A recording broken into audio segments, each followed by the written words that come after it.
नमस्कार, मैं अजीत तिवारी स्वागत करता हूं अपने चैनल 12th मैन में। दोस्तों, आज अपने चैनल 12th मैन के थ्रू मैं बात करूंगा सरफराज खान के बारे में। दोस्तों, सरफराज खान एक ऐसा बैट्समैन है जिन्होंने पिछले 2 साल से डोमेस्टिक कैरियर में तहलका मचा रखा है। फिर भी उनका सिलेक्शन इंडिया में क्यों नहीं हो रहा है, इंडिया टीम के लिए वो खेल क्यों नहीं पा रहे हैं, तो इस पे हम बात करेंगे। तो आप मेरे वीडियो पे बने रहिएगा और लास्ट तक देखिएगा। और यदि आपको मेरा मुद्दा सरफराज खान के बारे में पसंद आए तो मेरे चैनल को लाइक कीजिएगा, और यदि मेरे चैनल पर नए हैं तो सब्सक्राइब कीजिएगा और कमेंट जरूर कीजिएगा।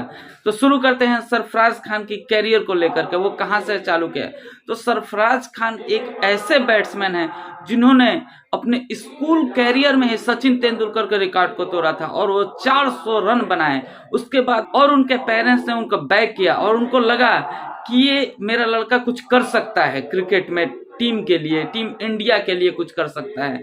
तो उसके बाद खैर उनके हम ज़्यादा डीपली नहीं जाते हैं दोस्तों, लेकिन हम उनके बात करेंगे आईपीएल के कैरियर को लेकर के और डोमेस्टिक में उनका बात करके, और उसके बाद हम बात करेंगे कि आखिर उनका सिलेक्शन क्यों नहीं हो पा रहा है।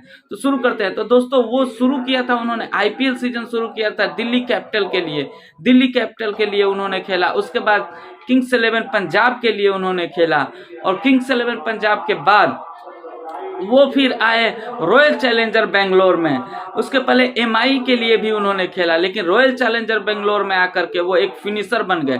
और आईपीएल में उनका कैरियर देखा जाए टी20 में एक तरह से, तो उनका टी20 में भी कैरियर खराब नहीं है। वो 24 के औसत से उन्होंने गेम खेला, 132 के स्ट्राइक रेट से खेला है।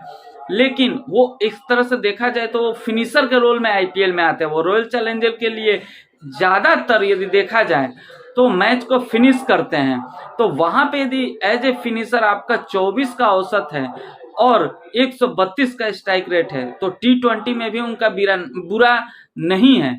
लेकिन हम बात करेंगे उनके लिस्ट ए कैरियर का। तो लिस्ट ए कैरियर में उन्होंने पिछले 2 साल को उठा कर देखे डोमेस्टिक में जो उन्होंने किया है, वो डोमेस्टिक में 37 मैच खेले हैं, जिसके 54 पारियों में उन्होंने 10 बार नॉट आउट रहे हैं। आपको ये गौर करना पड़ेगा कि 10 बार नॉट आउट आए हैं, और उनका टोटल रन 3505 रन है, जिसमें हाईएस्ट स्कोर 301 रन है। उसके साथ ही उनका एवरेज देखा जाए तो लगभग 80 का एवरेज है, और 80 के एवरेज के साथ साथ में 13 शतक और 9 अर्धशतक। तो उनका इससे कन्वर्जन रेट भी आप देख सकते हैं कि केवल 9 अर्धशतक और 13 शतक, और वो भी शतक कोई छोटा मोटा नहीं है।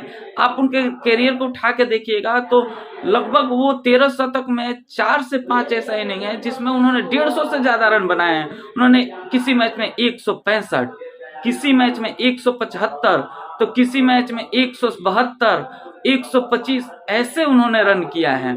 और जो अर्धशतक भी बनाया है वो भी एक लंबा 80-90 ऐसा अर्धशतक बनाया है साथ। तो फिर भी उनका सिलेक्शन इंडिया टीम में क्यों नहीं हो पा रहा है। तो अब आते हैं कि आखिर उनका सिलेक्शन क्यों नहीं हो पा रहा है।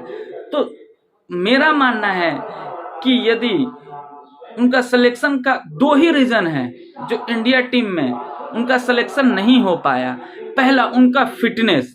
आप उनको देखेंगे तो उनका ओवरवेट उनके कैरियर में काफी खलल डाल रहा है।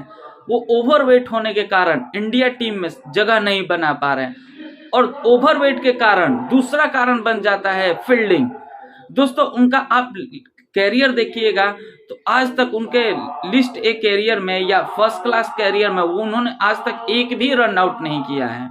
तो इससे पता चलता है कि उनकी फील्डिंग पुअर है। और इस इंडिया टीम में आपको यदि जगह बनाना है तो आपको केवल बैटिंग के वजह से आप टीम में सेलेक्ट नहीं हो पाएंगे। आपको बढ़िया फिटनेस लेके आना पड़ेगा, आपको बढ़िया फील्डर होना पड़ेगा, साथ ही एक ऑलराउंड प्रदर्शन। उन्होंने बॉलिंग भी किया हुआ है, लेकिन बॉलिंग को हम छोड़ देते हैं क्योंकि उनके बॉलिंग कैरियर में खास उनका कुछ अच्छा प्रदर्शन नहीं आया हुआ है। लिस्ट ए में देखा जाए या फर्स्ट क्लास में देखा जाए तो वो बैटिंग के थ्रू जबरदस्त परफॉर्मेंस किया। लेकिन आप इंडिया टीम में बैटिंग के वजह से जगह बनाना आपके लिए मुश्किल होगा। अभी हाल ही में आपने देखा हुआ कि ऑस्ट्रेलिया के साथ जो हमारा बॉर्डर गावस्कर ट्रॉफी हुआ है उसमें टीम का ऐलान हुआ था, और उसमें काफी लोगों में के चर्चा में थे सरफराज खान कि सरफराज खान का सिलेक्शन होना चाहिए, काफी एक्सपर्ट मान रहे थे। लेकिन जो इंडिया टीम का जो कैटेगरी है उसमें शायद वो फिट नहीं बैठते हैं। उनका फील्डिंग, उनका फिटनेस इंडिया टीम के में सेलेक्ट होने का एक बहुत ही बड़ा रीजन सामने आ रहा है। तो यदि आप देखेंगे, यदि सरफराज खान 200 रन बनाए ठीक है, लेकिन यदि फील्डिंग में उनसे 2 कैच छूट गया या 2 कैच वो अटेम्प्ट कर सकते थे, लेकिन बढ़िया फिटनेस नहीं होने के कारण उस कैच को अटेम्प्ट नहीं कर पाए, और वही 2 कैच वाले प्लेयर यदि 200 बना गए तो 200 सरफराज का बनाने का कोई फायदा नहीं होगा। तो ये एक बड़ा सवाल है सरफराज खान का कैरियर के लिए। यदि उनको टीम इंडिया में सेलेक्ट होना है तो उनको अपना फिटनेस और साथ ही अपना फील्डिंग दोनों को सुधारना पड़ेगा, और यदि वो दोनों को सुधारते हैं तो निश्चित तौर पे वो जिस तरह के बैट्समैन हैं उनको जरूर ही मौका मिलेगा इंडिया के लिए खेले। उससे पहले वो इंडिया के लिए अंडर 19 भी खेल चुके हैं, और अंडर 19 में के फाइनल में वो इंडिया के तरफ से हाईएस्ट रन गेटर थे। आपने देखा होगा वेस्ट इंडीज के खिलाफ। तो उनका सबसे बड़ा यदि इशू है इंडिया टीम में सेलेक्ट नहीं होने का, वो उनकी फिटनेस और फील्डिंग तभी हो पाएगा जब उनका फिटनेस सही होगा। दोस्तों, आपको ये सरफराज खान पे यदि वीडियो पसंद हो तो मेरे चैनल को लाइक कीजिएगा, और चैनल पे नए हैं तो सब्सक्राइब कीजिएगा। नमस्कार।